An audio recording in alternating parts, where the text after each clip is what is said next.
नमस्कार दोस्तों, स्वागत है आपका हमारे YouTube channel Avinash the educator पे। और आज की इस वीडियो में हम एक्सप्लेनेशन देखने वाले हैं। जो आज के टेलीग्राम पर जो क्यूज हुआ था उसमें जो प्रश्न है उसी को यहाँ पे समझेंगे, उसी को एक्सप्लेन करने वाला हूँ। तो अगर आपके पास समय की कमी हो तो वीडियो को भगा कर और जो प्रश्न है उसका आप स्क्रीनशॉट भी ले सकते हैं, जो कि प्रश्न और उत्तर दोनों एक साथ है। और आपके पास समय होगा समझने के लिए तो वीडियो को पूरा देखिए और समझिए, ठीक। तो चलिए वीडियो को स्टार्ट करते हैं और सभी जितने भी प्रश्न दिए गए थे उन सभी प्रश्नों को समझने का प्रयास करते हैं, ठीक। चलिए, तो देखिए जो सबसे पहला प्रश्न था कि साइन के पावर 4 थीटा माइनस कॉस के पावर 4 थीटा बटा sign square theta minus cos square theta. तो देखिए इसको बनाएंगे कैसे। सबसे पहले हम क्या करेंगे कि साइन के पावर 4 थीटा को लिख सकते हैं साइन के पावर मतलब साइन स्क्वायर थीटा का square minus cos square theta का स्क्वायर, और नीचे क्या है sign square theta minus cos square theta. तो इसको ऐसे ही रहने देते हैं। अब इसको देखिए क्या करेंगे, साइन स्क्वायर थीटा का square minus cos square theta का स्क्वायर, इसको हम ए माइनस बी के ए स्क्वायर माइनस बी स्क्वायर पर इसको हम तोड़ दें तो क्या लिखेंगे, ए प्लस बी इंटू ए माइनस बी। तो वैसे ही इसको लिख देना है sign square theta plus cos square theta into sine square theta minus cos square theta. चूंकि नीचे भी sign square theta minus cos square theta है तो ये ऊपर वाले से क्या हो जाएगा, नीचे वाला कट जाएगा। तो बच क्या जाएगा हमारा sine square theta plus cos square theta, और sine square theta plus cos square theta का मान कितना होता है, 1 होता है। तो हमारा आंसर क्या हो जाएगा, 1 हो जाएगा, ठीक। चलिए अब नेक्स्ट देखते हैं।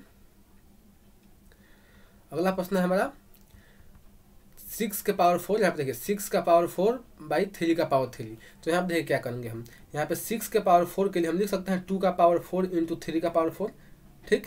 चूंकि फिर इसको अगर हम गुना करेंगे तो चूंकि ऊपर वाला ये पावर अगर सेम है तो नीचे वाला क्या हो जाएगा, आपस में गुना हो जाएगा, पावर वैसा का वैसा ही रह जाएगा, ठीक। और नीचे क्या है 3 का पावर 3, तो 3 का पावर 3 रहने देते हैं। इसके बाद क्या करेंगे 2 के पावर 4 इंटू 3 के पावर 4 ऐसे ही रहने देंगे। इस नीचे वाले को भाग से क्या करेंगे, गुना में ले जाएंगे। जब भी पावर को भाग से गुना में ले जाया जाता है तो क्या होता है, उसका ये मान इतनी चेंज होता है। अगर प्लस में होगा तो माइनस में हो जाता है, और माइनस में होता है तो प्लस में हो जाता है। तो यहाँ पे क्या हो जाएगा 3 के पावर माइनस 3। आगे देखते हैं, 2 का पावर 4 ऐसे ही रहने देते हैं। चूंकि देखिए यहाँ पे आधार क्या है, दोनों का सेम है, दोनों का आधार क्या है, सेम है। तो जब भी आधार सेम होता है तो पावर उसका क्या होता है, प्लस हो जाता है। तो आधार सेम है तो यहाँ पे आधार 3 का 3 ही रखा जाएगा, और ये प्लस होने का मतलब है कि 4 रहेगा, 4 लिख देंगे। और प्लस और माइनस में जब गुना होगा तो ये माइनस हो जाएगा, यानी कि 4 माइनस 3। तो 2 के पावर 4 इंटू 3 का पावर 1 हो जाएगा। जब 2 का पावर 4 करते हैं तो 2 के पावर 4 का मान कितना हो जाएगा, 16 हो जाएगा। गुने 3 है तो यहाँ पे 3 लिख देंगे, और 16 में 3 से गुना करेंगे तो क्या हो जाएगा, 48 हमारा आंसर आ जाएगा। तो ऑप्शन नंबर हमारा 4 जो है इसका सही आंसर है, ठीक। चलिए हम नेक्स्ट देखते हैं। अगला देखिए तीसरा प्रश्न है। तीसरा प्रश्न हमारा देखिए यहाँ पे नंबरिंग इधर उधर हो सकता है तो अपना समझ लीजिएगा, ठीक। अगला प्रश्न हमारा, जब किसी संख्या के 60% में से 60 घटाया जाता है तो परिणाम 60 आता है, तो संख्या क्या होगी। तो देखिए अगर मान लीजिए संख्या क्या है, x है, ठीक। तो x का 60%, अब x देखिए जैसे जैसे प्रश्न कह रहा है वैसे वैसे हम करेंगे। x का 60%, तो देखिए x का यहाँ पे 60% लिख दिया गया, उसमें से क्या करना है 60 घटा देना है। तो यहाँ पे माइनस 60 लिख दिए, तो आ कितना रहा हमारा आंसर 60 आ रहा है, ठीक। अब इसमें हमें ज्ञात क्या करना है, तो x को ज्ञात करना है ना, ज्ञात करना है। तो चलिए देखते हैं, इस 60 को जो माइनस में उधर ले जाएंगे तो प्लस में हो जाएगा। तो देखिए 60 पहले से है, इसको उधर ले जाएंगे तो प्लस में हो जाएगा। तो 60 कितना हो जाएगा 120, ठीक। समझ में आया। आगे देखते हैं। अब यहाँ पे इस परसेंट को हटाएंगे तो बट्टा में 100 आ जाएगा। जानते होंगे आप कि जब भी परसेंट हटाया जाता है तो बट्टा में क्या आता है, 100 आता है। तो परसेंट को हटा दिए तो बट्टा में 100 आ गया। अब ये जो 100 है इधर भाग में है तो इधर जाएगा तो किस में हो जाएगा, गुना में हो जाएगा। तो देखिए यहाँ पे गुना में हो गया है। उसके बाद ये जो 60 है गुना में है तो उधर जाएगा तो भाग में हो जाएगा। उसके बाद 60 से क्या किया गया है कि 120 को 2 बार में काट दिया गया है, और 100 में 2 से गुना करा देंगे तो कितना जाएगा, 200 आंसर हमारा आ जाएगा, ठीक। ये तो एक तरीका। दूसरा तरीका ये भी हो सकता है कि अगर सीधे ऑप्शन से ही बना दीजिए। ऑप्शन में क्या करना है कि 200 जैसे है तो 200 का 60% कितना होता है, तो 200 का 10% हो जाएगा 20, तो 60% हो जाएगा 120, ठीक। हम 120 में से 60 घटाइएगा तो 60 ना बचेगा। तो ऑप्शन से भी बना सकते हैं, जैसे आपको अच्छा लगे। चलिए हम नेक्स्ट देखते हैं अगला प्रश्न। अगला प्रश्न है हमारा, ए का वेतन बी के वेतन से 50% अधिक है तो बी का वेतन ए से कितना प्रतिशत कम है। तो देखिए यहाँ पे मान के बनाएंगे कि माना बी का वेतन कितना है, 100 है। चूंकि बी का वेतन कम है तो इसी को मानते हैं 100, और ए का वेतन कितना है, उससे 50% अधिक है। तो 50% अधिक यानी कि 50 को अधिक होगा, यानी कि 150। तो बी का जो वेतन है ए से कितना कम है, 50 को कम है।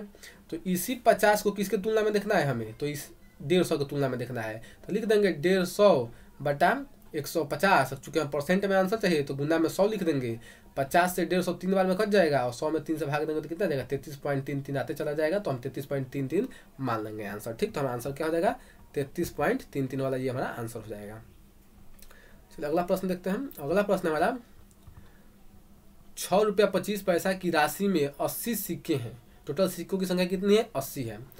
तो आगे बोल रहा है ये या तो 10 पैसे के सिक्के हैं या 5 पैसे के सिक्के हैं।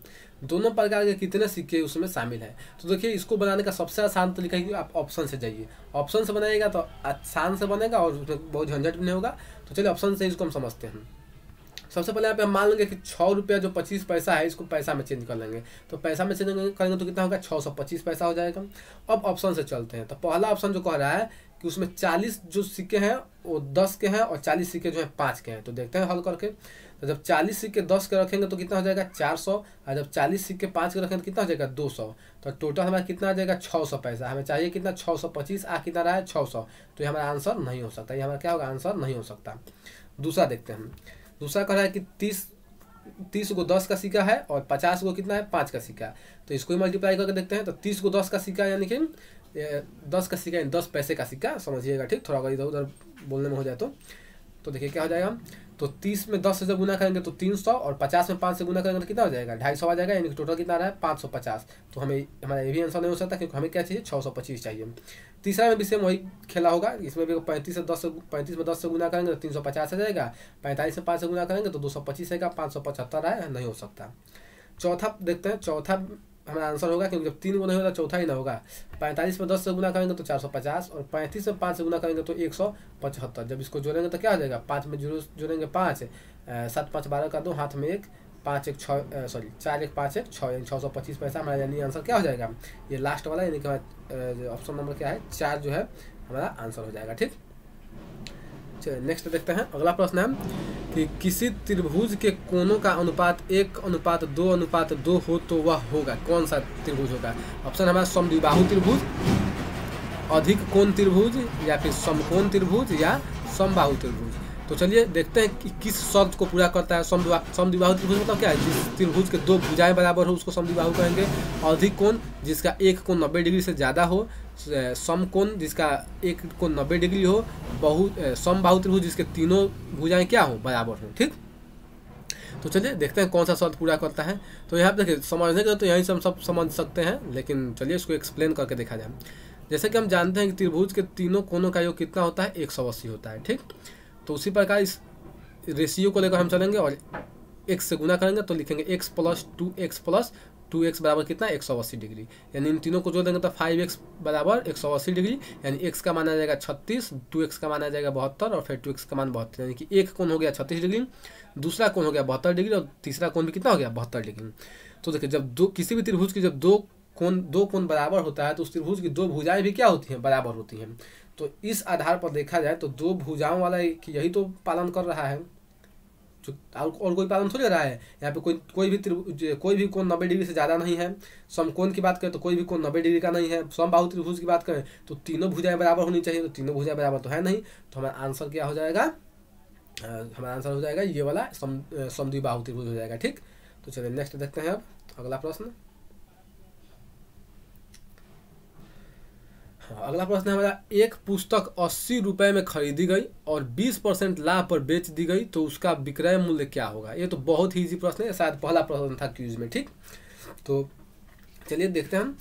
बहुत इजी प्रश्न है। अगर क्रय मूल्य कितना है हमारा 80 रुपया है, उसमें 20% लाभ लेना है तो 80 का 20% कितना हो जाएगा 80 का 20% 16 होगा और इस 80 में 16 जोड़ देंगे कितना हो जाएगा 96 हो जाएगा। तो हमारा आंसर क्या हो जाएगा ये सी आंसर हो जाएगा। ठीक, देखिए दोस्तों जो भी लोग देख रहे हैं उनको नहीं समझ आ रहा है कि हो क्या है तो मैं आपको बता दूं ये जो क्वेश्चन है टेलीग्राम ग्रुप में जो क्यूज होता है उसी का यहाँ पे एक्सप्लेनेशन हो रहा है। तो वैसे लोग जो उस ग्रुप में नहीं जुड़े हों डिस्क्रिप्शन बॉक्स में लिंक दिया गया है, आप जाइए और उस लिंक पे क्लिक करके ग्रुप में जुड़ जाइए। ठीक, तो चलिए अब नेक्स्ट प्रश्न देखते हैं। अगला प्रश्न है हमारा एक बल्लेबाज ने अपने 10 पारियों में 37.5 रन की औसत से रन बनाए। ठीक, वह 10 पारियों में कितने के औसत से रन बनाया, कितने के औसत से रन बनाया। ठीक है, तो 37.5 के औसत से, और ये 11वीं पारी में वो कितना रन बना दे कि उसका औसत कितना हो जाए, 40 का हो जाए। तो देखिए जो 10 पारी में वो रन बनाया था, 37 के औसत से रन बनाया था, तो टोटल रन कितना हो जाएगा, तो 37 से अगर हम 10 में गुना कर देते तो टोटल रन पता चल जाएगा ना, तो कितना हो जाएगा टोटल रन, 375 रन। 11वीं पारी के बाद अगर औसत निकालें तो चूंकि 40 का औसत हो जाना चाहिए, तब टोटल रन कितना हो जाएगा, 440। तो ये गया, तो बाकी जो रनों का अंतर डिफरेंस आ रहा है वो 11वीं पारी का, जो 11वां पारी वो खेल रहा है उसी के कारण आ रहा है। तो वही डिफरेंस को हम क्या करते हैं, उसको माइनस कर देते हैं, पता चलेगा कि 11वीं पारी में कितना रन बनाएगा। तो देखिए 440 जो है हमारा, ये 11वीं पारी के बाद का औसत है, और 10वीं पारी के बाद का औसत है ये।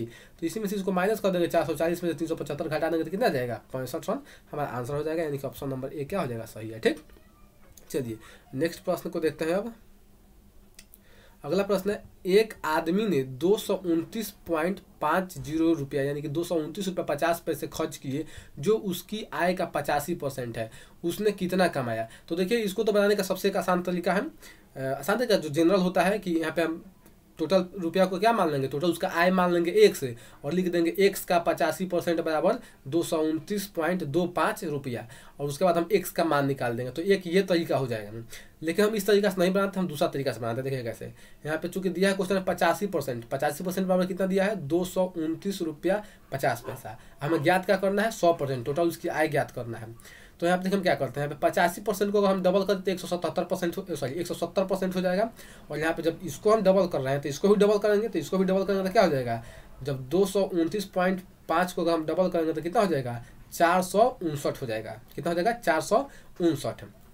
अब देखिए यहाँ पे 1 0 से 1 0 खत्म हो जाएगा, ऊपर नीचे बचा कितना, नीचे 10 ऊपर 17। अब 17 से हम क्या करेंगे कि इसको जब काटेंगे तो 27 बार में कट जाएगा, काट के देख लीजिएगा। तो जब इसे 27 बार में कट जाएगा तो नीचे भी क्या करेंगे, 10 में हम 27 से गुना कर देंगे, 10 में 27 से गुना करेंगे तो क्या आ जाएगा, 270 हमारा क्या आ जाएगा, आंसर आ जाएगा। ठीक, चलिए अब नेक्स्ट देखते हैं अगला प्रश्न। अगला प्रश्न है हमारा, एक त्रिभुज के भुजाओं की लंबाई 5 सेंटीमीटर, 12 सेंटीमीटर, 13 तथा 13 सेंटीमीटर है, तो त्रिभुज का क्षेत्रफल क्या होगा। देखिए यहाँ पे इस जो ये तीनों माप दिए गए हैं, 5 सेंटीमीटर, 12 सेंटीमीटर और 13 सेंटीमीटर, आप अगर मैट्रिक में पढ़े हो या इंटर में, तो इस तरह के बहुत सारे प्रश्न आपको देखने को मिलते हैं कि जो किसी समकोण त्रिभुज का क्या होता है, उसका आधार या ऊंचाई, आधार या लंब कितना होता है, 5 सेंटीमीटर होता है, और वैसे ही आधार या लंब क्या होता है, ये 12 सेंटीमीटर है, तो उसका कर्ण कितना होता है, 13 सेंटीमीटर है। तो जाहिर सी बात है त्रिभुज कौन सा त्रिभुज है, ये समकोण त्रिभुज है। ठीक, तो देखिए, और ऐसा ना पता चले तो ऐसा भी कर सकते हैं, आप इसका 12 का स्क्वायर कर दें और 5 का स्क्वायर कर दें, और फिर मतलब इन दोनों का स्क्वायर करके जोड़ दीजिए, या फिर 13 का स्क्वायर करके जोड़ के देख लीजिए, अगर दोनों बराबर है तो समकोण त्रिभुज है, तो होगा ही समकोण है। ठीक, तो देखिए समकोण त्रिभुज है तो इसका कर्ण कितना है, 13 सेंटीमीटर, लंब कितना है 12 सेंटीमीटर, और आधार कितना है 5 सेंटीमीटर। तो किसी समकोण त्रिभुज का क्षेत्रफल क्या होता है, 1/2 इंटू आधार गुने ऊंचाई। तो वही हम यहाँ पे रख दे रहे हैं 1/2 गुने आधार गुने ऊंचाई है। बाकी यहाँ पे 2 से क्या कर रहे हैं, 12 को 6 बार में काट दे रहे हैं, और 6 5 30, तो 30 सेंटीमीटर स्क्वायर हमारा क्या हो जाएगा, आंसर आ जाएगा। ठीक, तो इसमें देखिए नॉन ऑफ दिस हो जाएगा आंसर, क्योंकि इसमें ऑप्शन में कोई है ही नहीं। ठीक, चलिए नेक्स्ट प्रश्न देखते हैं। अब खत्म हो गया। ठीक, तो यही टोटल प्रश्न थे, जो कि 10 प्रश्न थे, 10 आपको मैं बता दिया। उम्मीद है आपको ये जो भी एक्सप्लेनेशन मैं करने की कोशिश किया हूँ समझ में आया होगा। समझ में आया हो तो वीडियो को लाइक कर दीजिए, और अधिक से अधिक लोगों के पास शेयर कीजिए, और ग्रुप में अधिक से अधिक लोग जुड़िए। अगर समझ में कुछ नहीं आया हो तो कमेंट भी आप मुझसे कर सकते हैं, या फिर वैसे लोग जो मुझसे डायरेक्ट ऐसे जुड़े हों व्हाट्सअप से या फिर टेलीग्राम से, वे मैसेज कर सकते हैं। मैं कोशिश करूंगा कि और बेहतर तरह से उनको क्लियर कर सकूं। ठीक, तो चलिए यहीं पे वीडियो को अंत करते हैं।